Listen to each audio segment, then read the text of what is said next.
क्या बताते हैं भाई, काशीपुरी कबीरा होते ताही लखो रे बाई, बन के सो बंजारा उतरे, नौ लख बालद आई, मन तू सुख के सागर बसरे, भाई और न ऐसा यसरे। अब कहते साईं इतना दीजियो, जा मैं कुटुंब समावे, हम भी भूखे ना रहे, अतिथि ना भूखा जावे। परमात्मा ने, पुण्यात्माओं देखो, परमात्मा ने हमें आकर के सब मार्ग बताए हैं। अब जैसे स्वामी रामानंद जी को परमात्मा मिले, सचखंड लेकर गए, फिर वापस छोड़ा, तब उन्होंने कहा था दोहू ठोर है एक तू, कबीर भगवान को कहा था। 104 वर्ष के स्वामी रामानंद ब्राह्मण थे, महर्षि, वेदों के, गीता पुराणों के मर्मज्ञ ज्ञाता माने जाते थे। परमात्मा से परिचित होने के बाद कहते हैं कि दोहू ठोर है एक तू, भया एक से दो, गरीब दास हम कारणे तुम आए हो मगजो।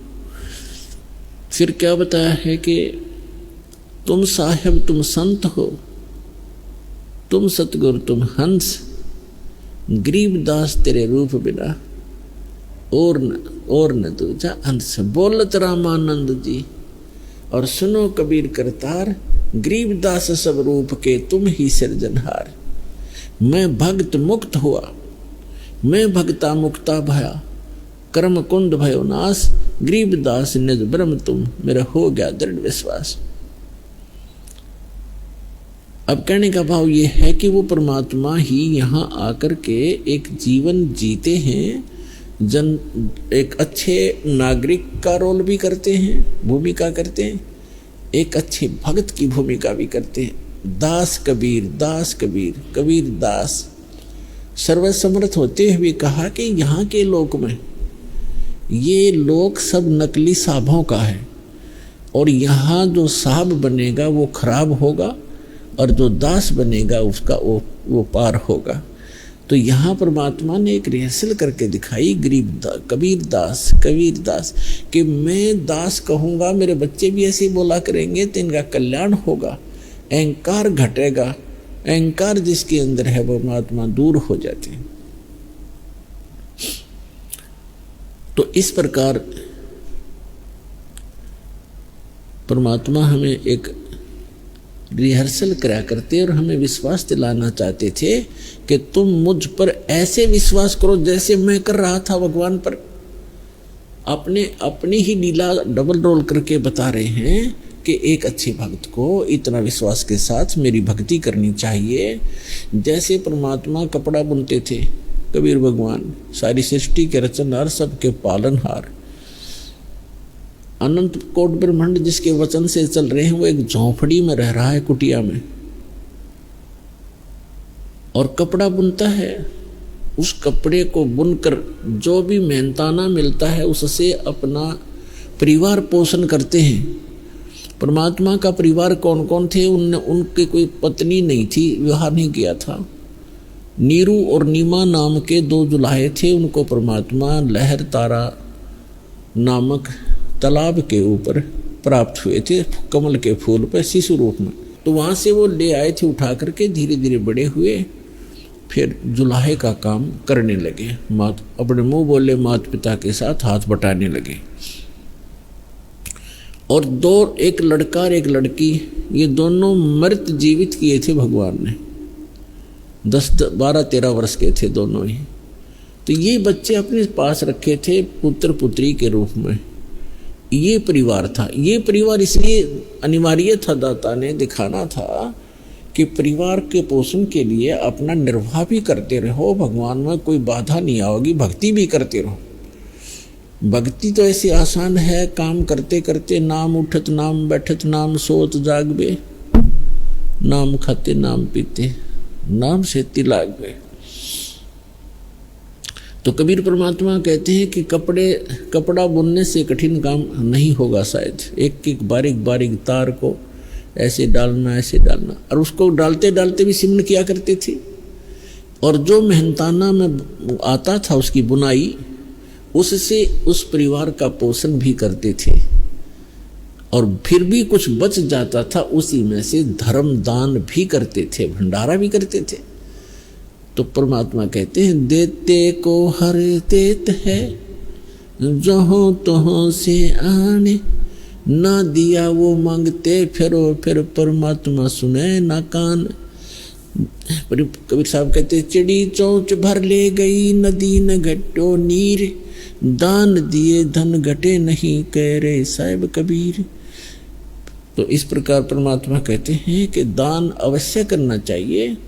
जैसे आपको आप मंत्र जाप करते हैं, मंत्र जाप तो समझो बीज है आपका,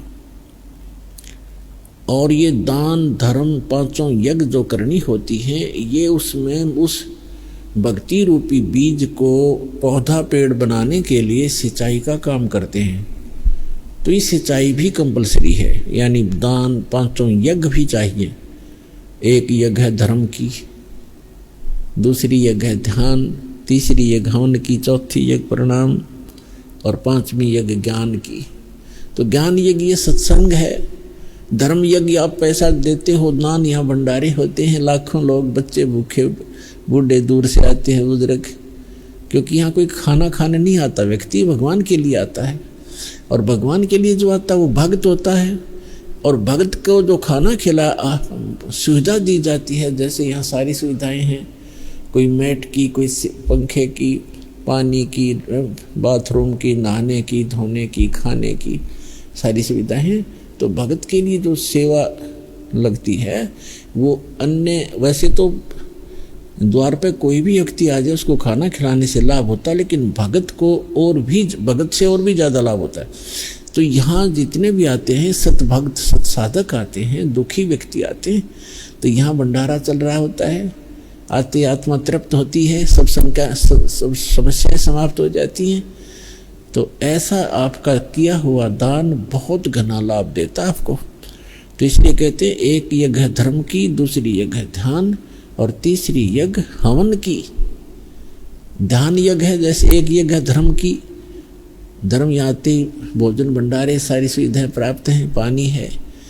फिर ध्यान यानी भगवान, आप यहाँ आते हो तो परमात्मा की याद ही रहती है, यहाँ चर्चा चलती है तो भगवान की ही चलती है। यहाँ आकर भी कोई नालायक इधर उधर की गप्पे मारता है तो भक्त नहीं है, अभी वो बालक है या पहली दूसरी कक्षा का बच्चा, तो इधर उधर की बातें कर सकता है। जो प्रथम दूसरी तीसरी बार आया हो तो उसके साथ बड़े पुराने भक्तों को चाहिए, एक दो बात उसकी सुने, कोई दुख बताता है दुख सुने, फिर उसको बतावे, फिर कहे भी अपना मंत्र कर, मंत्र से लाभ होता है, गुरुजी बताते हैं, भक्ति करते रहो। तो यहाँ आओगे तो मालिक का ही ध्यान रहेगा। ये ध्यान यज्ञ है, हठ योग नहीं है। और तीसरी यज्ञ हवन की, यहाँ पर जोत जलाई जाती है भगवान के लिए, वो हवन यज्ञ कहलाता है, वो हवन यज्ञ है। और चौथी यज्ञ प्रणाम, यहाँ सब प्रणाम करते हैं भगवान को, अहंकार टूटता है आपका, और आपको बहुत घना पुण्य मिलता है प्रणाम यज्ञ से। और पांचवी यज्ञ जो ज्ञान की है, ये अध्यात्म मार्ग का ज्ञान यहाँ पर दिया जाता है, सत्संग सुनाया जाता है। तो ये पांचों यज्ञ अनिवार्य हैं इस भक्ति रूपी पौधे को, भक्ति रूपी फसल को सफल बनाने के लिए।